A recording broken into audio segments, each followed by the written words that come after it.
Hi friends, welcome to my channel. आज 24 जनवरी। आज फाइनेंशियल एक्सप्रेस का कुछ इंपॉर्टेंट आर्टिकल हम डिस्कस करेंगे। Financial Express basically Indian Express का ही है, सेम कंपनी है। उसको आर्टिकल हम डिस्कस करेंगे जो बहुत रिलेवेंट है, इंपॉर्टेंट टॉपिक है, हम डिस्कस करेंगे। चलिए, जो 4 आर्टिकल है एक बार समरी देख लेते हैं, हेडिंग्स एक बार देख लेते हैं। फर्स्ट आर्टिकल बोल रहा है government raises import tariff of gold silver to curb surge in shipment. तो गवर्नमेंट जो इम्पोर्ट जो गोल्ड का जो इम्पोर्ट इंक्रीज हुआ, गोल्ड और सिल्वर शिपमेंट का जो सिल्वर इम्पोर्ट का भी इंक्रीज हो गया है। हम देख पा रहे हैं जो दिसंबर में जो 3.03 बिलियन डॉलर हो गया था shipment, as compare to last year दिसंबर 1.18 बिलियन था। whereas in terms of weight, अगर मिलियन इन टन्स में देखेंगे, दिसंबर में 46.3 टन्स हो गया था, इंपोर्ट हो गया। और लास्ट दिसंबर 20.4 टन्स था। अगर अप्रैल टू दिसंबर देखेंगे, लास्ट अप्रैल दिसंबर 499.7 टन था। अभी अप्रैल दिसंबर दिस ईयर में तो 573.8। तो एक बात है, अगर गोल्ड का, अगर गोल्ड सिल्वर का इंपोर्ट हमारा इंक्रीज होगा तो गोल्ड एक्सपोर्ट इसका बिल जो नेक्स्ट टू मेजर होता है। ठीक है, फर्स्ट तो पेट्रोलियम का होता है, नेक्स्ट होता है गोल्ड और सिल्वर का होता है। अगर गोल्ड सिल्वर का इंपोर्ट अगर ज़्यादा हो जाएगा तो एक एक ट्रेड डिफिसिट ज़्यादा होता है। मतलब इंपोर्ट, अगर इंपोर्ट हाई हो जाता है और एक्सपोर्ट कम हो जाता है तो ट्रेड जो डेफिसिट है, मतलब डिफरेंस है, वो हमारे लिए इंक्रीज होता है, हमारे लिए करेंसी के ऊपर इम्पैक्ट करता है। इसलिए गवर्नमेंट जो इसका जो गोल्ड का इंपोर्ट रिड्यूस करने का काफ़ी स्टेप लेते हैं, हम डिस्कस करेंगे। दूसरा इंपॉर्टेंट टॉपिक है direct tax to GDP ratio at 20 years high and finance year 2023-24 में जब ज़्यादा है 6.11% हुआ था। जो जीडीपी ऐसे बताया जा रहा है सबसे ज़्यादा है सिर्फ। एक्चुअली क्या मतलब डायरेक्ट टैक्स जो क्यों इतना कम क्यों होता है, जो हमारे इम्पैक्ट को हम डिस्कस करेंगे। जो हमारा मैक्सिमम एक दो डायरेक्ट टैक्स दो तरह का होता है, एक इम्पोर्ट टैक्स होता है, एक डायरेक्ट टैक्स होता है। ठीक है, तो डायरेक्ट टैक्स का इतना कम क्यों होता है, मतलब कितना हम पता जा रहा है 8% हम डायरेक्ट कंट्री डायरेक्ट देते हैं। ये इम्पैक्ट हम डिस्कस करेंगे। फ्रेंड्स प्रेसिडेंट हम এখন ভিজিট 25 जनवरी आएंगे, 26 को जो रिपब्लिक डे है, चीफ गेस्ट है उसका जो काफ़ी पेंडिंग जो यू ट्रेड डील है सब बताया जा रहा है, काफ़ी पेंडिंग है, 8 साल का पेंडिंग है। वो हम काफ़ी उसका डिस्कशन हो सकता है। सिर्फ ट्रेड भी नहीं, काफ़ी सारे इन्वेस्टमेंट पॉइंट है, काफ़ी टेक्नोलॉजी शेयर भी पॉइंट है, काफ़ी जो काफ़ी दिन से पेंडिंग है। ये सोचा जा रहा है इस बार डिस्कशन होगा, तो इस बार इस विजिट हमारे लिए इंडिया के लिए काफ़ी इंपॉर्टेंट है। ये आर्टिकल हम डिस्कस करेंगे। Finally export from Gujarat down by 8%। Gujarat तो हमारा कंट्री का एक मेजर एक्सपोर्ट का पॉइंट है।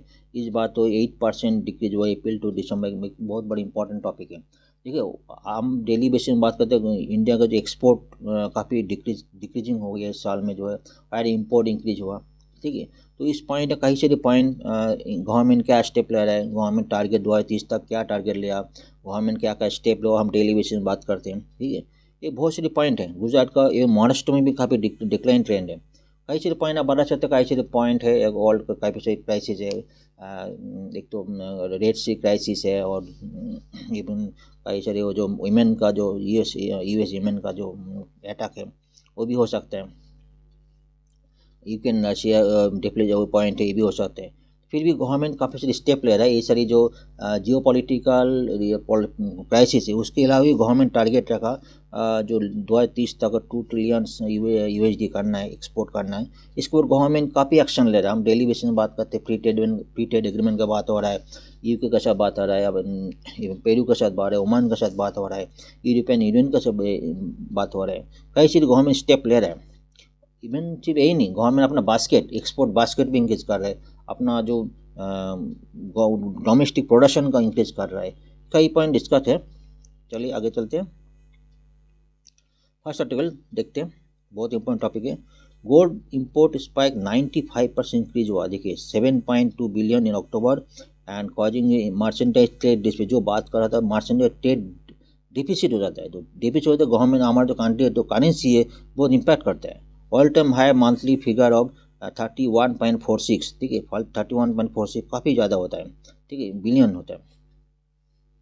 इसमें देखेंगे इस गोल्ड में दिसंबर में 3.03 बिलियन यूएसडी बिलियन हुआ। अब इसके और लास्ट ईयर दिसंबर में कितना था 1.9 में काफ़ी इंक्रीज हुआ। ठीक है, नवंबर में कितना था 3.45 बिलियन यूएसडी इंपोर्ट हुआ। लास्ट ईयर कितना 3.26 बिलियन इंपोर्ट था। बहुत इंपॉर्टेंट टॉपिक है। और जो इन टर्म्स वेट में देखेंगे दिसंबर में 46.3 टन वेट हुआ। लास्ट ईयर दिसंबर 20.4 मतलब टन इंपोर्ट हुआ था। ये टॉपिक काफ़ी इंपॉर्टेंट टॉपिक है। अगर इन टर्म्स वेट में देखेंगे December to April to December 499.7 last year में था, इतना टन था। अभी 573.8 टन अभी तक इंपोर्ट हो गया। इतना इंपोर्ट होने के बाद इंपोर्ट जो बिल है मेन तो गोल्ड का जो इंपोर्ट सेकंड टू पेट्रोलियम मतलब होता है, मतलब नेक्स्ट मतलब बिल जितना इंपोर्ट होगा तो इंपोर्ट बिल ज़्यादा इंक्रीज होता है। इंपोर्ट बिल ज़्यादा इंक्रीज होने का क्या होता है, ट्रेड जो है एक्सपोर्ट तो कम हो रहा है, ट्रेड जो है डेफिसिट बहुत ज़्यादा हो जाता है। गवर्नमेंट करेंसी हमारा करेंसी बाहर चले जाते हैं। एक बहुत बड़ा टॉपिक है। तो गवर्नमेंट क्या किया, finance ministry has raised the import duties of gold 15%, पहले 10% था, अभी हायर 15% कर दिया। द हायर टैरिफ वो effect of Monday aim to curbing the charge of import yellow metals. इसके ऊपर मतलब रोक रखने के लिए गवर्नमेंट उसको इंपोर्ट ड्यूटी बढ़ाया। कितना किया 15% बढ़ाया गवर्नमेंट का स्टेप है। गोल्ड इंपोर्ट स्पाइक 95% जो 10 जिसका 7.2 बिलियन हो गया जिसका होता है। दो import of metal moderate in November there again 156.1% increase हुआ टू 3.03 बिलियन। मतलब ईयर टू ईयर दिसंबर लास्ट ईयर कितना था, इस ईयर कितना था, उसको वजह देखेंगे जो मतलब 156% इंक्रीज हुआ लास्ट ईयर से अभी दिसंबर ये हुआ। नॉर्मली जो इससे फेस्टिवल होता है, शादी का टाइम होता है, गोल्ड वेडिंग टाइम उस टाइम आता है, लेकिन दिसंबर में भी काफ़ी इंक्रीज हुआ। तो चार्ट के ऊपर और एक बार देख लेते हैं। इस बार अक्टूबर में देखो 7.23 जो फेस्टिवल टाइम में, ठीक है। लास्ट ईयर 3.7 और नवंबर में जो 3.45 हुआ था ये लास्ट ईयर कंपेयर था, लेकिन दिसंबर में लास्ट ईयर कंपेयर में काफ़ी मतलब इंक्रीज हुआ। In July last year, India has banned import of certain gold jewelry in the wake of sudden rise of free trade import. These are from Indonesia से free trade agreement किया था, उसके बाद से इंडोनेशिया से काफ़ी सारे गोल्ड इंपोर्ट होना चालू किया। जितना ज़्यादा गोल्ड फ्री ट्रेड इंपोर्ट हो जाएगा तो हमारे लिए दिक्कत है, इसलिए जो गवर्नमेंट जो गोल्ड की इंपोर्ट का सर्टेन बेसिस में इसको बैन किया था।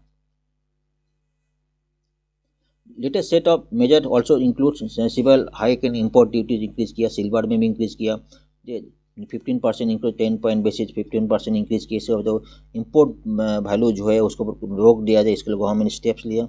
According to common ministry gold import in terms of value and volume have grown 86% में वैल्यू इंक्रीज हुआ, ठीक है। वॉल्यूम में 63% तो इंक्रीज हुआ। October December quarter financial 2024 this is higher than the average 27%, 15% April December 24। तो ये जो अक्टूबर दिसंबर मतलब जो है इसमें जो इतना परसेंट 86% इंक्रीज हुआ, मतलब इन terms of volume and value दोनों 86 एंड 63 हमारे लिए बहुत इंपॉर्टेंट टॉपिक है, क्योंकि करेंसी बहुत उसको इम्पैक्ट ज़्यादा करते हैं।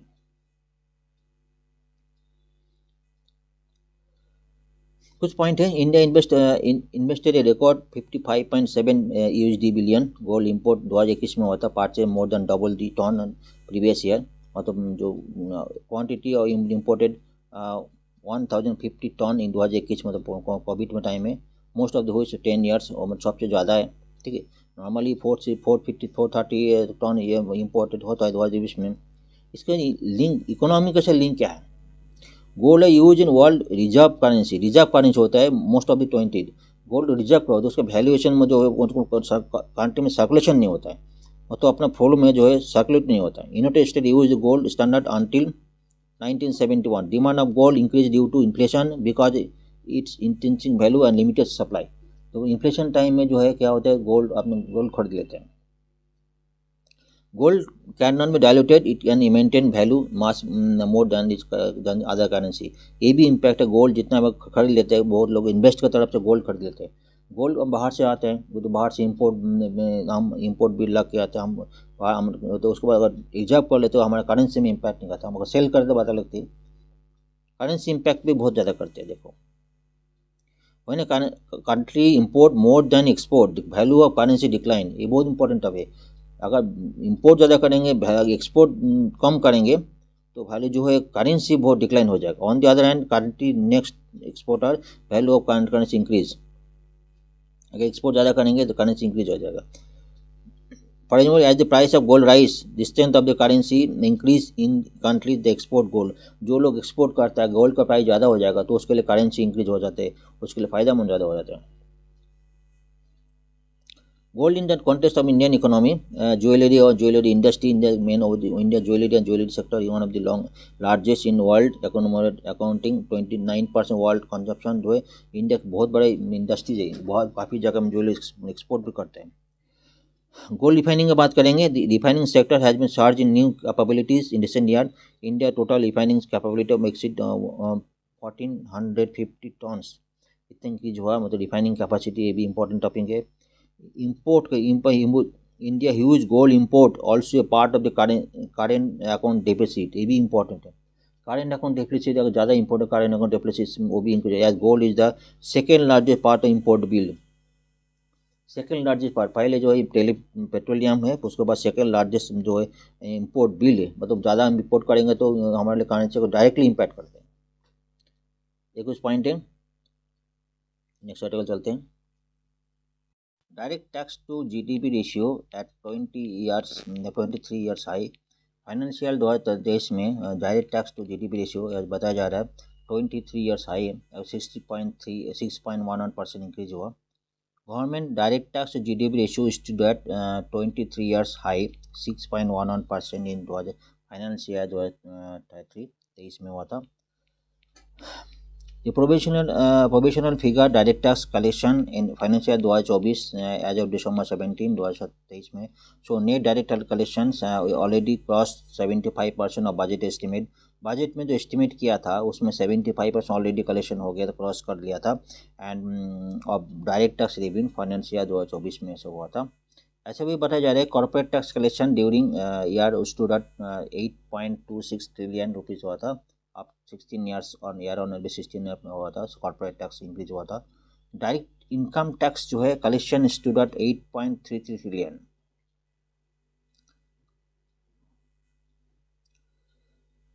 Central direct collection 17.8% year on higher percent increase हुआ था। रोज हाई इंक्रीज हुआ 16.6 ट्रिलियन हो गया था फाइनेंशियल 23 में। Corporate tax collection during year stood at 8.26 trillion rupees हुआ था, 16% इंक्रीज हुआ। इनकम टैक्स कलेक्शन कितना 19.6% इंक्रीज हुआ।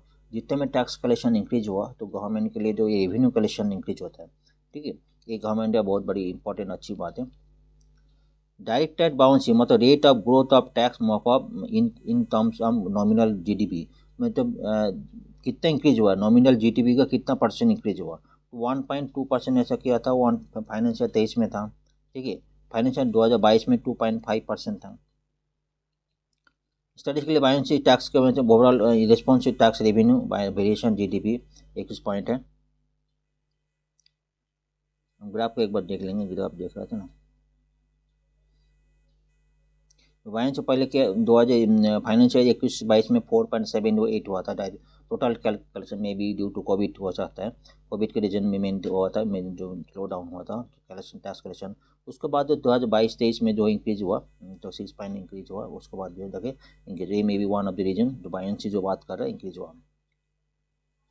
In H1 financial 2024 director buoyancy stood at 3 ही हुआ था due to sharp growth in income tax collection, जिसको ग्रोथ जो डीडीपी रेशियो भी इंक्रीज हो जाता है। Income buoyancy came at 3.6, corporate tax 2.3 इसका इंक्रीज हुआ था। Furthermore government direct tax collection contribute total tax mop up stood at 4 year high 54.62%। Mainly जो कोविड के बाद इंक्रीज हुआ, उसके बाद जो रिकवरी हुआ, उसके बाद डायरेक्ट कलेक्शन इंक्रीज होता है 54.62% 2023 फाइनेंशियल 23 में हुआ था, ठीक है। 22 में तो कितना था 52.24।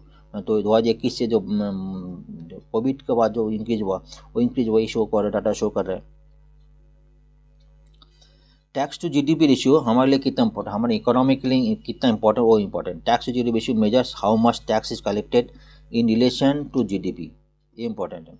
Only 6% of people paid income tax, or 8 crore people out of 132 crore population as of 2023, मतलब ग्रॉस जीडीपी ऑन 11.1% जो होता है। जितना भी टैक्स कलेक्शन होगा तो गवर्नमेंट का रेवेन्यू कलेक्शन उतना हो जाएगा। Better the countries financial situations the higher the tax of to GDP ratio, मतलब टैक्स टू जीडीपी जितना आ जाएगा तो मतलब इंडिया के लिए शो करते हैं हमारे लिए फाइनेंशियल कंडीशन कितना स्ट्रांग होगा। काफ़ी से रीजन है causes low tax to GDP ratio India के लिए। काफ़ी reason there is presence of large informal unorganised sector in India makes vulnerable causing greater tax evasions. काफ़ी मेनली गवर्नमेंट का जो मेनली जो हमारा ये है अनऑर्गेनाइज सेक्टर होने के वजह से उसको vulnerable हो जाते हैं, नुकसान लॉस में चले लॉस मेकिंग हो जाए तो सुबह टैक्स कलेक्शन इतना नहीं हो पाते। There greater dominance of agriculture होने के वजह से 25 crore thousands in India, 15 crores belong to agriculture sector, exempted from paying tax, agriculture sector में paying tax exempted हो जाता है, ठीक है। Constant dispute between tax authorities and tax payer, ये भी कारण है। Direct to indirect tax ratio India is around 55 to 45, मतलब as per estimate, वायरएज on OECD का 50% होता है और इंडिया कहते 55 to 45 रेशियो में हो जाता है, वो ज़्यादा वेरिएशन है। There have been several generous government policies which benefited the research private sector by providing various tax exemptions. बहुत सारे टैक्स एग्जेम्पशन होता है, उसको वजह प्राइवेट सेक्टर का ऐसे एग्जेम्पशन मिल जाते हैं, टैक्स कलेक्शन नहीं पाते। another factor contribute to low tax GDP ratio as is low per capita income, मतलब जो प्रोवर्टी हाई प्रोवर्टी लेवल, लो पर कैपिटा इनकम भी एक रीज़न है हमारे लिए टैक्स कलेक्शन के लिए, ये भी बहुत बड़ी सेक्टर है। अदरवाइज मैक्सिमम लोग टैक्स देता नहीं, बहुत सारे बिजनेसमैन टैक्स देते नहीं टैक्स का, तो एक कलेक्शन सिस्टम और मजबूत करना चाहिए। काफ़ी सारे कॉन्सिक्वेंशियल और low tax to GDP ratio due to decrease in low tax revenue, Indian state become incapable of spending on national security welfare scheme public goods, मतलब टैक्स कलेक्शन स्टेट में नहीं होने की वजह से जो इन स्टेट्स जो है काफ़ी सारी जो पॉलिसी नहीं ले पाते, काफ़ी सारी वेलफेयर स्कीम लागू नहीं कर पाते, हम उस स्टेट का इम्प्रूवमेंट नहीं कर पाते। अंदर से क्या होता है उसको उधारी डेप्ट बर्डन बढ़ जाता है। There is heavy borrowing due to low tax revenue, जो बोल रहा था गिवन गवर्नमेंट को causes percent of deficit bias and fiscal policy, ये भी फिशल पॉलिसी डेफिसिट होता है, इनकम ही नहीं होता, रेवेन्यू जो एक्सपेंडिचर ज़्यादा होता है। साथ ही system creates political incentives for the government to borrow money to buy votes rather than work on building effective tax system will lead to economic growth and development। Efficient काम है, अगर tax नहीं हो पाए तो गवर्नमेंट का तो vote के लिए और दूसरे फंड में इंक्रीज एलोकेशन हो जाता है। मेन जो मेजर जो कैपिटल जो ग्रोथ होना चाहिए, कैपिटल एक्सपेंडिचर, वो नहीं हो पाते हैं। Wide spread tax evasion goes uncheck which hamper growth, most of the tax burden fall on high productivity sector that need growth. ये भी चीज़ हाई प्रोडक्टिव सेक्टर जो उसको ग्रोथ होना चाहिए, उसको भी जो कैपिटल एक्सपेंडिचर होना चाहिए वो नहीं हो पाता, जो टैक्स कलेक्शन नहीं हो पाता। लोअर, मतलब ये भी इंपॉर्टेंट टॉपिक है। Lower tax collection decrease capacity of the government to incur expenditure और वेलफेयर स्कीम, ये भी इंपॉर्टेंट है। There is increase dependence of indirect taxes which are regressive in nature. Indirect tax का जो GST ऐसा बहुत से इनडायरेक्ट टैक्स को डिपेंडेंट हो जाता है, वो जो रिग्रेसिव है, वो dependent aggressive in nature. Next बहुत इंपॉर्टेंट टॉपिक है, फ्रेंच प्रेसिडेंट मैक्रोन विजिट में give push to India EU trade deals. In June 2022 India and EU restarted the negotiation of long pending trade and investment agreement after a gap of 8 years। 2022 में union जो एक तो long pending trade and investment agreement, एक बाकी था जो free trade agreement अभी भी तो पेंडिंग है, उसका भी बात करनी है, ये भी सोचा जा रहा है। तो इस बात मैक्रोन आएंगे, प्रेसिडेंट आएंगे, उसके बाद बातचीत होगा। काफ़ी सारी चर्चे, काफ़ी सारी इश्यूज पेंडिंग है, ऐसा जो इकोनॉमिक्स जो एजेंसी बताया जाए सब इसका समझने का है। ऐसा बताया जाए फ्रेंच प्रेसिडेंट आएंगे जो रिपब्लिक डे विजिट करेंगे तो increase the ongoing talks of comprehensive trade agreement between India and EU, उसको तो ट्रेड एग्रीमेंट जो है वो इंक्रीज करना है। जून 2022 India EU started negotiation long pending trade and investment agreement. Negotiation में एम्बिशन फ्री ट्रेड एग्रीमेंट बात होना था, फ्री ट्रेड एग्रीमेंट 2013 से बाकी है, पेंडिंग है, उसका भी तो आगे करना है, उसको फ्री ट्रेड एग्रीमेंट जो हमारा बनाने के लिए। Macron will be the chief guest of the Republic Day celebrations on January 26. That would be make him the sixth leader from France to grace the PCCR annual events. GTRA जो एक research initiative उन्होंने भी बहुत सारी issues discuss की, which is expected to provide an internship to various domain mutual interest ranging from defence cooperations to economic ties. काफ़ी sector defence से economic ties एक नॉलेज शेयर है, काफ़ी अच्छे नॉलेज वहाँ से देखो नॉलेज हमको शेयर करना है, इंडिया में शेयर करना काफ़ी अच्छे बातचीत चल रहा है, एनर्जी कोलाबोरेशन करना है to space and nuclear partnership, ये सारी टॉपिक के ऊपर हमारा डिस्कशन होना है। ऐसे बहुत सारी एजेंसी डिस्कस कर बताया जा रहा है। Discussion will like to be with new agreement and depend existing cooperations reflecting dynamic and evolving nature in the France strategic partnership. France India 8 largest trading partner, France जो इंडिया 8 लार्ज ट्रेड बनेंगे and trade and investment ties both countries से negotiated FTA जो बात करना था further expand to relationships date में discuss more for और भी टॉपिक है intellectual property rights, investment facilitation जो है इन्वेस्टमेंट जो है वो भी डिस्कशन करना है। 7 राउंड और to top of propose agreement would be to 5 date 19-23 होगा। Potential collaboration also expected to renewable energy sector में बात करना है, green hydrogen sustainable infrastructure development, underscoring their commitment to combating climate change इस topic के ऊपर इससे collaboration global health food security climate change इस टॉपिक के ऊपर डिस्कशन होने का ऐसा सोचा जा रहा है, डिस्कशन होंगे। Indian export to France included diesel USD 707.9 million, ATF USD 405 million, turbojet USI 496 million, apparel USD 850 million, footwear USD 150। काफ़ी सेक्टर है, एयरप्लेन है तो स्मार्टफोन मेडिसिन काफ़ी सेक्टर में इंडिया एक्सपोर्ट काफ़ी हायर साइड में है। 2022 से बाइडल trade reach USD 19.2 billion, export money USD 7.2 billion, import 6.2 billion. Over 100,000 French companies operated in India across various sectors like manufacturing, service, technology, while more than 200 Indian companies are establish France. और India का France से relations काफ़ी शुरुआत से काफ़ी अच्छा है। इसका जो 8 जो ट्रेडिंग पार्टनर इंडिया का इसको काफ़ी दिन से चल रहा है, जो एक फ्री ट्रेड एग्रीमेंट करना है, उससे काफ़ी नॉलेज शेयर करना है, काफ़ी सारी जो डिफेंस टाई करना है, collaboration nuclear sector space sector में हमको कोलैबोरेशन के लिए बहुत सारी बात चल ही रहा है, काफ़ी दिन से चल रहा है। कुछ और भी पॉइंट है।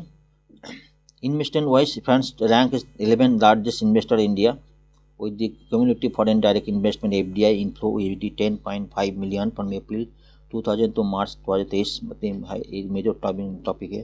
On the other main import जो import include planes, helicopters, spacecraft USD 2.1 billion, बहुत LNG USD 40 millions, negotiation equipment USD 102 millions।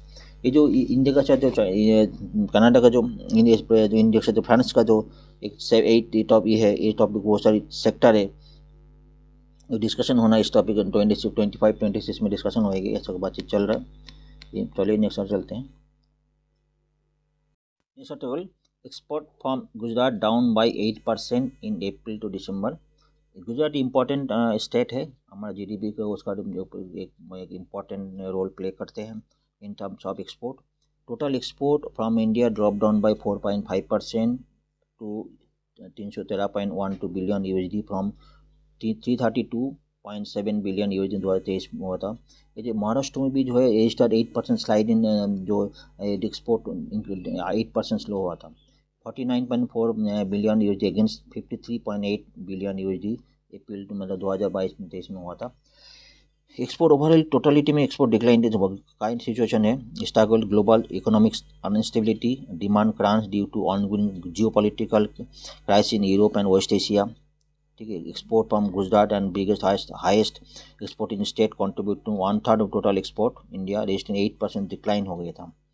कई सारे इशूज़ है, जियोपॉलिटिकल इशूज़ है, तो वेस्ट एशिया में चल रहा है, यूरोप में चल रहा है, हमास के इजराइल के साथ चल रहा है, रेड सी भी इशू चल रहा है, इसका एक्सपोर्ट के ऊपर काफ़ी चल। हम डेली बेसिस में बात करते हैं, इंडिया एक्सपोर्ट का कई पॉइंट है, उसके ऊपर गवर्नमेंट क्या क्या पॉलिसीज ले रहा है, क्या स्टेप्स ले रहा है, उसके ऊपर और ज़्यादा इंक्रीज़ करने के लिए और ज़्यादा डिक्लाइन ना और इंक्रीज़ करने के लिए इशूज़ तो है। उसके साथ ही हमारा गवर्नमेंट का एक्सपोर्ट बढ़ाना पड़ेगा, गवर्नमेंट का हमारा यही टारगेट है।